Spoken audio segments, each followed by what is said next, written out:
Good morning, everyone. It's Friday, TGIF Day. Hope it's been a good week. Hope it's been a quick week at work. It's the start of the new season. Like I said yesterday, a lot of you can't wait. Some of you can, but it's going to be a nice hot day tomorrow. Home fixture, can't ask for more than that. At West Ham, Aston Villa, 5:30 kickoff. And like I said before, the team news will be out at 4:15, 75 minutes before the start, due to these new UEFA rules that we all got to abide by, really. So team news has to be out 75 minutes before kickoff rather than the hour, really. So just for your information, I did put it on my last show anyway. West Ham transfer news show. It's not really any breaking news or rumours about who we're going to sign. Before I get into it, obviously you've seen the transfer window. We've signed 8 players, I think. And I kept saying that all these new the FPP, whatever you call it, the money thing, I don't know what it's called, right? That's kind of been on everyone's minds the last year or so, and even more in this window, and it can get confusing for a lot of people because they change their regulations and then teams use their accountants to get around it and things like that. So if you look at our sort of expenditure, you remember I was telling you, I think we've spent 70-80 million pound. Then you take away the Rice instalment, 33 million. Then you add in the Basaka transfer fee, which wasn't included in my original 70-80. So it looks like overall we've spent about 70-80 million net after taking into account Wan-Bissaka and the Declan Rice 33 million final instalment coming in. But then what we don't know is what instalment's going out from our pockets this summer to other transfers, other clubs we've done last couple of years. So it's quite hard to keep exactly on top of it where we stand. We have got a fair few players out the door. 44 million euros have come in. Downs, Kera, Benrahma, people like that. 1 or 2 others have gone out, so that's kind of helped to balance the books a bit. We're still trying to get Zuma and Danny Ings off the books. A Gerd is for sale, so we are trying to shift more people out. George Murphy's gone on loan and that kind of thing. So we don't know. There's a couple of weeks to go when the window closes. I expect the squad to be even more trimmed down a bit, and again bringing in players that the manager wants going forward. The good thing is, I like to think that whoever's come in this window, the managers had a good say in it. Tim Steitens had a good say in it, and obviously Sullivan does the final ticks and kind of signs the checks, so to speak, and things like that. So all the players that have come in, I'm very confident that they will be happy part of the squad, which means they will be fully used and utilised and given a fair chance over the whole season, which wasn't happening before. And when you look at that, we've got 2 players in every position. Can't ask for more than that, isn't it? 4 centre backs, 2 left backs, 2 right backs, 3 goalkeepers, 3 full CDMs, 2 strikers at least, 2 free actually, if you include Ings as well in there, as well as Antonio and Fulkrug, and 4 wingers, whatever. So quite good, isn't it? And we haven't got Europe this season, so no excuses for going into the Cup. Incidentally, we're home to Bournemouth, and that'll give me a chance to go. As you know, it's quite expensive going to all the games for everyone, isn't it? When you look at the prices, it's like £100 to £80 most games to bring your kids with you. It's extraordinary, but that's for another show. So that's kind of the expenditure income. And with clubs like West Ham, you obviously, some players come from abroad to join the Premier League. Whether they really wanted to join West Ham, I don't know, because we're not in Europe. So when you look at Kudus, you look at Todibo, players that were about to go to teams like Chelsea, Todibo's case,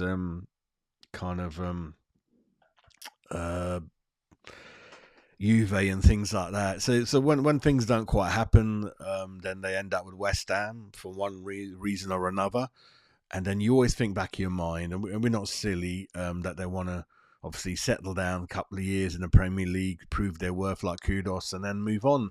I think Kudus is a player that I always thought was going to move on anyway. Bowen's very unique, very different in the modern age, isn't he? He's really down-to-earth guy, very family orientated, works hard, adapts to the area really well, and he signed that long-term contract, which I was surprised about. But it's nice to see that there are people out there that believe and enjoy the club, everything about the club, including the fans, the area, and they want to commit themselves a bit further. They believe in the project, things like that. Other people like Rice have got no real attachments to any club. They're professionals. They're hard. They're in it to win trophies. It's a short career. We get that, No matter what you say, Rice was there. He had a job to do. He's gone off to Arsenal, and like I always said, he's ruthless, right? He gave up Ireland for England. He obviously did well at West Ham, and then he could have stayed. We offered many, many contracts to him. He jumped on the Arsenal bandwagon, and I got a feeling if Arsenal don't win anything this season, then he'll go make the same kind of same kind of rumours and same kind of statements that he did at West Ham, and then he'll be looking to perhaps move on to Man City or someone else. I don't know, but that's my guess that Rice will give it one more year, and he ain't going to stick around that long with them either. So that's the kind of thing I'm thinking. Going back to financial fair play before I expand on this breaking Kudus rumour news, it's very interesting. I was watching a kind of TalkSport short program yesterday, and someone asked them, one of the well-known journalists, now the name escapes me, Ornstein, is it one of them? You probably know. That how are Chelsea signing so many players with financial fair play? What's going on? And then he explained that there's a loophole that which we've done in the Wan-Bissaka case, is what you do is what Chelsea are trying to do is release the players that are on really high salaries, because high salaries is the issue at the moment, everyone. It's not transfer fees anymore. It's the salaries which really hit the books, because it's kind of over so many years. It's a lot of money. And I kept telling you guys, putting up ticket prices ain't going to do nothing for the football club's finances. It's a joke. Where you're really going to make a saving. The biggest problem for me is the agent fees. Always has been. It's extortionate. It's crazy. It's madness. Cut down on the agent fees. Cut down on the salaries and the add-ons and all that shit. That's where you're really, really going to make and then all the clubs have got to do it together. If we all do it, and then you've got one or two crazy clubs like Newcastle City paying crazy money, it messes up the whole mechanism, right? Then nothing's really level. The scales kind of go all over the place. And he was saying that what Chelsea are trying to do is now get rid of all the people on high salaries, the new ones that are coming in on a lower salary, longer term contract perhaps, lower salary over all of it, no matter what way you calculate it. And yeah, the transfer fees will be there or there about what they always were. But what this means is that, as an example, a great example he gave was that, imagine they sold a player 65 million. Chelsea, any player you can pick from this summer, they got rid of quite a few, and then they bring in someone, say 10 million on it. No, actually, I'm going the wrong way around. I'm getting confused now. So what Chelsea have done, as an example, yeah, you sell a player for 65 million, that money counted as coming in balances the books.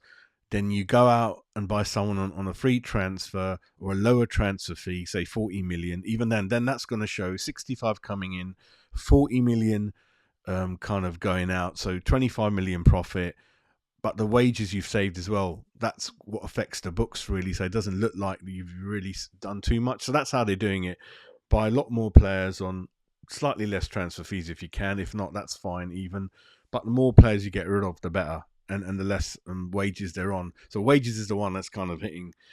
I hope that makes sense. As a bit of, I got confused then thinking, because I knew this thing last night, I've forgotten about it again. But he just said, just look at all the things Chelsea have done. They're releasing players on high salaries, and then re-signing players on a lower salary, more spread out, which looks better per season, per annum on the books. And then that's the way they're getting around it, really. But going back to Kudus, always felt he was a player that wasn't going to stick around. There was that 83 million clause this summer, which again, a lot of people didn't know about, and rightly or wrongly so, clubs don't declare that anymore. They don't need to declare the fee anymore. We've signed a couple of players where the fee's been undisclosed, and then, yeah, all went quiet. We kept thinking Liverpool. I used to think Liverpool wanted Bowen, didn't they? Klopp loved Bowen. That died down. Klopp's gone. Bowen signed a new deal. And then Salah's thing keeps coming up, doesn't it? They've got a lot of money. Well, reasonable amount of money Liverpool have got. A lot of the last couple of seasons. Perhaps why Klopp left is they spent a lot of money on that ground and they're still doing it up even more. It's nuts what they've done to it. They completely changed all of it. I don't know if it would have been cheaper to knock it down, start again, but they've done all the full stands and doing more and more and more. And that's obviously hit their budget a bit, and Klopp's a bit perhaps pissed off at that. And the thing with Salah, Saudi Arabia won him at any cost every summer that rumour comes up. They did come in with a very good bid last summer, and then I was thinking, are they going to grab Bowen, whatever? But yeah, new manager Liverpool have got. They do need to eventually think about Salah and things like that and spend some of that money, which they haven't done. And Kudus is being linked with Liverpool a lot this summer. But with the rumours, it's not necessarily about this summer. It's about the next two windows, especially next summer. So next summer, Kudus' release clause, 83 million, will come kind of live again, really. And there was a interview from the West Ham Way podcast guys, Will. I think they do a great job. Their podcast are on Spotify. I think that's how they originally started out. That's what they do. But looks like they've got a YouTube channel as well. So I did put a comment in there that I enjoyed what they're doing. Must be hard to get an interview with Harry Redknapp in his lovely mansion. The grounds are very nice, Harry. Very nice, mate. But yeah, it's a good interview. Watch it. And I just want to play something back to you, and then we'll kind of talk about it. So I'm just going to play this for you guys and see what you think. Top half finish for sure, looking to get back into Europe. I mean, I think it's possible this year with that team, that squad. But I think you'll see a lot of exciting football. And it's you can only play with what you've got. I mean, people criticise David's style of play, or whatever. If he'd have had, he played with the kid on the right, didn't he? Kudus, who's an exciting player, isn't he? Yeah, it's really good. Jared Bowen and Kudus, then Paqueta, of course. Yeah. And now Nicholas I love Bowen. I'm a big Bowen fan. I think he's fantastic. But now Somerville as well. They've got lots of good attacking options. The only trouble is, will they hang on to Kudus? Will he stay? Well, you'd hope so, wouldn't you? I mean, you'd hope so. What I have heard, funny enough, I met somebody yesterday who's quite close. Yeah. Who tells me he might not be there at the start of the season. Any clubs being linked in particular? No. He was just somebody who was no one at West Ham. This was somebody who knew who was sort of did some stuff with the boy, I think. Boy, but he just had a feeling that he might go, which would be a shame. I hope he's wrong. I'd like to see him keep him and have a real attacking team. I mean, I'd play that forward line. I could see Kudus, Somerville, Bowen, and the new centre forward. I'd play the four of them. Yeah. Get them up there, have a go. and Lucas Paqueta. Play him in midfield. Play one dog in there. Let him do all the run the back. There you go. So again, that kind of came out the surprise woodwork. I mean, like I said, deep down, I do know he's going to go very soon. But this news, because it's quite late in the window in a way, isn't it? And would West Ham let him go this window? I don't know. But the way I know Harry's full of shit at that time, but he was pretty precise about that. I'm not sure. Like, he wasn't messing about with his words. Like, I think he's gonna go, because I've spoken to someone very close to him who's done a few things with him, right? And that goes back to this story, everyone, which again you might not have remembered really. So let me just show you this bit. So Romano, this is kind of July the 20th, everyone. Mohamed Kudus will now be represented by relatives and legal team after his decision to part ways with his former agents. Yeah, so that's kind of that one, and that follows the other news, which was he's parted ways with his agent Jennifer Mandelwish. So you remember that photo with Kudus kind of on his on that private plane with Tim Stein, and he had that lady in the middle who was looking rather miserable, then she got a lot of stick. Do you remember that was his agent Jennifer? But as it stands now, which I don't agree with, I know agents until about now, there never used to be much background checks, any exams, any certification, any chartered status, nothing. And that goes back to Declan Rice's dad coming out the woodwork with no financial qualifications, no know-how, no knowledge, no real standing in understanding legal documents or finance, accounting or anything. And he's going to be Declan Rice's agent. I think he picked up a nice couple of million or more in the Arsenal. And this is, again, what would you... It's like Harry Kane's brother represented him, and they missed the loophole of the clause. So he had no get-out clause at Spurs. He was stuck there. It kind of ruined his career. You cannot do this kind of shit. I think Neymar does it. I mean, come on. Some of these family members, they have got no education, no background academically, no knowledge, nothing. It's crazy. Anyway, right? So I don't know what's going on. And obviously, I'm saying it in a nice way. If you're a brother or someone like representing you, are the best interests really in there? Because they don't have any other player on their portfolio. When you do, there's a reputation that you need to keep to. If you're Kudus' brother or uncle, whatever, you just want him to move as often as he can, and you put a bit more money in his pocket and things like that, really. So it kind of was all making sense to me. And I wanted to put this news out there that it's not stupid, groundless, baseless rumours. It's coming from one or two sources. I've shown you the Harry Radnap video. I believe Kudus will be sold by or during the next transfer summer window. I think he'll be gone. The clause, we're going to get 83, 84 million for him. That kind of makes sense why we spent 23 million on Guilherme. That one was really odd to me. Like, oh yeah, we'll bed him in slowly. There's no rush. And I thought, then Somerville comes in, and then it all begins to make sense that we have spent a tad bit more than, well, not more, but more aggressively than we do. We brought in more numbers than we normally do, and it all begins to make sense. And I think these discussions are said. I mean, Kudus, again, I might be making things up, but I remember when London Stadium, I went there for the first game, that Betway Cup, and Payet was warming up, and I told my mate, I go, there's something wrong with him. Like, he's come off a great summer, Payet. We love him, Bilic has been praising him in all the channel, and he just didn't look happy. Like, even pre-season, he didn't start that particular game. It might have been Juventus, I think. He didn't look happy. I thought something's up with him. I get that same feeling about Kudus, and all the training videos I get, unless I'm forgetting that's his personality from last year, he doesn't really seem to be that jovial, that funny, that full of fun and laughter. I mean, Gerd, like you said, the guy who doesn't want to be there, miserable as fuck, he fucking loves it, and he's always laughing and joking for some reason. But everyone looks all right, but he just doesn't seem to be much involved in the banter. He's quite uptight in all the training videos I've seen. I can't even remember how he did last weekend in that game. I don't know. But keep an eye on him. Keep an eye on how he starts. But I'm hoping that what we've said to him behind closed doors is that, okay, we respect your wishes. We don't want an unhappy player at the club, and we don't. Like Declan Rice deals that secret agreement. Sullivan said, next year I'll let you go, mate. Stick with us one more year. We'll let you go next year. So I can't see him leaving this window. That the fans will go nuts. The fans will go nuts. I can't see that happening in this window, even though it makes sense for Liverpool to come in, new manager to get him in. Because I think this is probably Salah's last season. It doesn't look like Salah's going to go anywhere either. It's just too late now for any huge deal. I see lots of exciting loan deals, free deals, lower cost deals. I don't see any high value deals because then the selling club hasn't got time. But I do think he'll be gone next summer. Put your comments there. Let us know what you think. I mean, like you said, the club is always bigger than any player for me. He's been really good. We paid 35 million, whatever, for him, 35. And with 85 coming in, we've more than doubled our money. And you get a few players like that who just want to go quickly. That's fine. Champions League player, he probably is. See how he does. I mean, he will. My guess is if he gets his head down and he accepts the situation, that he will be one of the top Premiership players, really. So I just wanted to share that for you Friday morning.